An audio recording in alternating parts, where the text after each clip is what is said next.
დასანქცირებულ პირთა უახლოეს მომავალში შესაძლოა გაფართოვდეს. პოტენციური სანქცირებულების სია უკვე მარკო რუბიოს მაგიდაზე დევს. მომავალ სახელმწიფო მდივანს 25 ქართველი სია, ვინც ივანიშვილის რეჟიმს ძალაუფლების შენარჩუნებაში ეხმარება. რადიო თავისუფლების ცნობით კონგრესმენებმა გადაუგზავნეს. სიაში ჩასმული ყველა პირი ოლიგარქის გარემოცვიდანაა. მათ შორის არიან ივანიშვილის ოჯახის წევრები, მსხვილი ბიზნესმენები, არალეგიტიმური მთავრობის წარმომადგენლები, მოსამართლეები და ოცნების პროპაგანდისტები. კონგრესმენები მიიჩნევენ, რომ ეს ადამიანები რეპრესიულ სახელმწიფო აპარატს ამუშავებენ და პირდაპირიან ირიბი მოქმედებით საქართველოს საგარეო კურსის შეცვლაში, რუსეთის, ირანისა და ჩინეთის მიმართულებით თავისი წვლილი შეაქვთ. შავი სიის სათავეში ივანიშვილის ცოლი ეკატერინე ხვედელიძე, ძმა ალეკო ივანიშვილი, დეიდაშვილი უჩა მამაცაშვილი და დიშვილი შმაგი კობახიძე არიან. ოლიგარქის აქტივის უდიდესი ნაწილი სწორედ ამ პირებზეა გაფორმებული, რაც იმას ნიშნავს, რომ დასანქცირების შემთხვევაში ოლიგარქი ასობით მილიონს და შესაძლოა რამდენიმე მილიარდ დოლარს მომენტალურად დაკარგავს.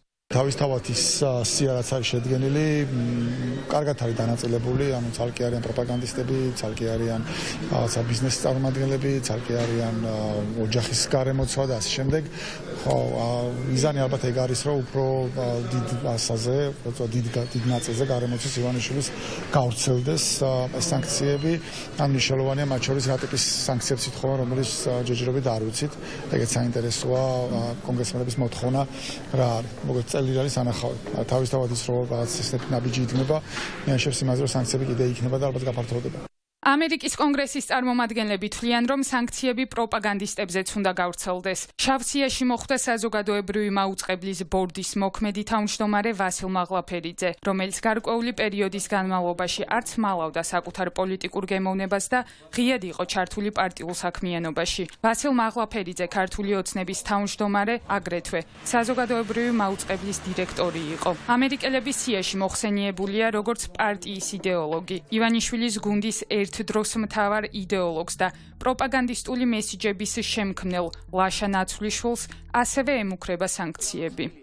ივანიშვილი ხალხის მსახურების უკანასკნელი სიმბოლოა. მას არ ჭირდება ძალაუფლება, რადგან ის თვითონ არის ქართველების მორალური ძალაუფლების წყარო. მას არ ჭირდება ჩვენი ფული, რადგან ყველა ქართველზე უფრო მდიდარია. მას არ ჭირდება გალავანი. ტელეკომპანია იმედის მფლობელი ირაკლი რუხაძე კი შესაძლოა ამერიკული პასპორტის გარეშე დარჩეს. რუხაძეს, რომელსაც საქართველოს მოქალაქეობასთან ერთად ამერიკის მოქალაქეობაც და სავარაუდოდ შეერთებული შტატების ტერიტორიაზე გარკვეული აქტივებიც აქვს, პერსონა ნონ გრატად გამოცხადება ემუქრება. ირაკლი რუხაძე იმ ტელევიზიის მეპატრონეა, რომელიც წლების განმავლობაში უსიტყვოდ ემსახურება ივანიშვილის პარტიას და პრორუსული პროპაგანდის მთავარ ბასტიონადაა ქცეული.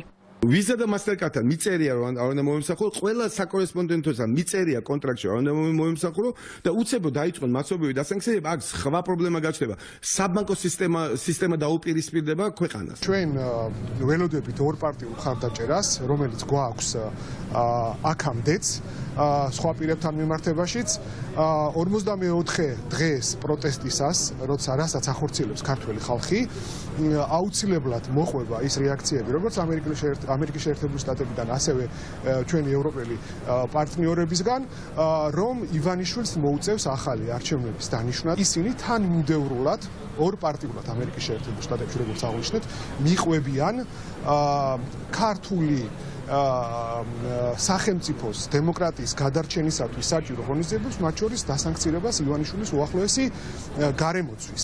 ოლიგარქის კარის ბიზნესმენებს შორის დასასანქცირებელთა სიაში შეყვანილია ანტიდასავლური ტელეკომპანიის პოსტივის მფლობელი და პარლამენტარი ვიქტორ ჯაფარიძე, ვისოლ ჯგუფის დამფუძნებელი სოსო ფხაკაძე, არაერთი კომპანიის მფლობელი ნოშრევა ნამორაძე, ჯორჯიან მანგანეზის წილის მფლობელი გიორგი კაპანაძე, იგივე რიჟა, კალაძის უახლოესი მეგობარი და არქის დამფუძნებელი ილია წულაია, საქართველოს კაპიტალის დირექტორი ირაკლი გილაური, ბიზნესმენები ვანო ჩხარტიშვილი, სულხან პაპაშვილი და სელფის ყოფილი ბილაინის მფლობელი ხვიჩა მაკაცარია, რომლის დაფუძნებული CBS ჯგუფი საქართველოში აერთიანებს სხვადასხვა კომპანიას და აქტივებს კომპანიებში თელმიკო, თბილისი ენერჯი და სხვა.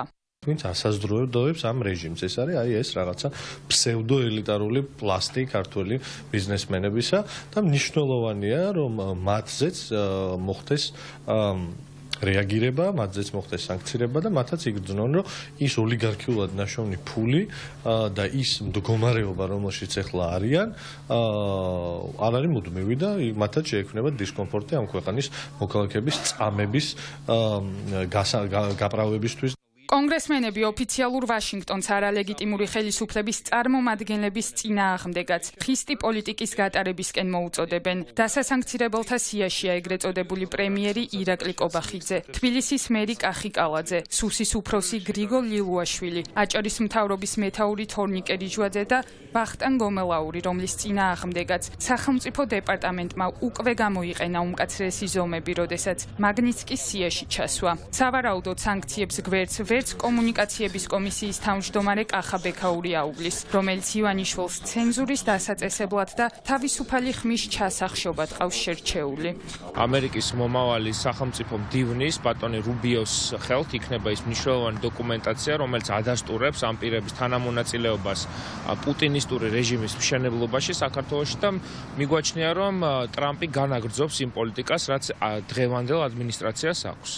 სია ამით არ დასრულებულა. კონგრესმენების მიერ შემუშავებულ დოკუმენტში მოხვდნენ სასამართლო კლანის წევრები ლევან მურუსიძე და მიხეილ ჩინჩალაძე. ეს მოსამართლეები პირველი ქართველები იყვნენ, ვისაც ამერიკის სახელმწიფო დეპარტამენტმა ჯერ კიდევ 2023 წელს სავიზო შეზღუდვები დაუწესა.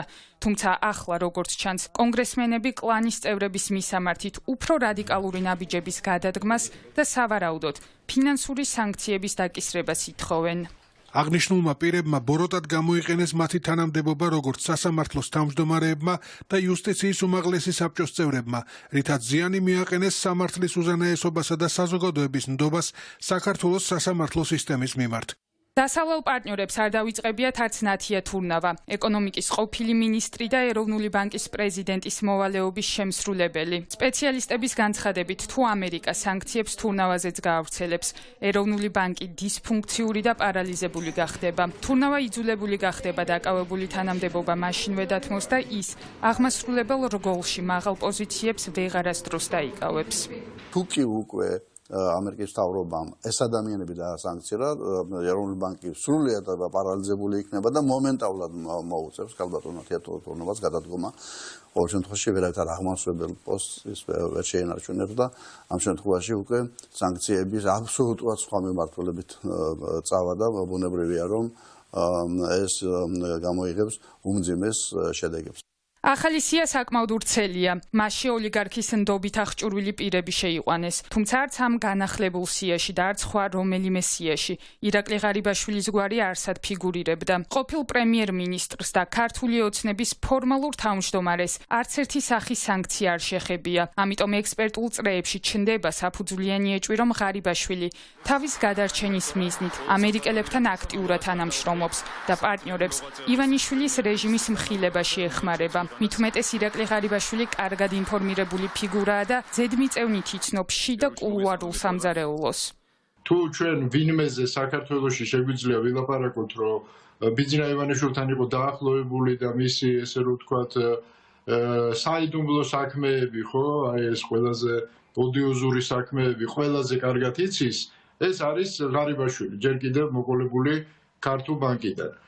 და როდესაც ისეთი ადამიანები არიან ამ სიაში, რომლებსაც მაინც და მაინც დიდი ინფორმაცია არ აქვს, ხო, მათ შორის არც პარტიულ სალაროსთან დაკავშირებით და ღარიბაშვილი ფაქტობრივად წლების განმავლობაში ყველაზე ღრმად იცნობდა ამ თემებს, ხო? რა თქმა უნდა, კითხვები ჩდება. ტრამპის რჩეული ამერიკის შეერთებული შტატების მომდევნო სახელმწიფო მდივანი მარკო რუბიო სავარაუდოდ უკვე გაეცნო კონგრესმენების მიერ გადაგზავნილ შავ სიას. პოლიტიკური სპექტრი დარწმუნებულია, რომ 20 იანვრის შემდეგაც მას მერე რაც ტრამპი ოფიციალურად შეუდგება მუშაობას, ქართული ოცნება სანქციების ახალ და უფრო მკაცრ ტალღას ვერ გადაურჩება.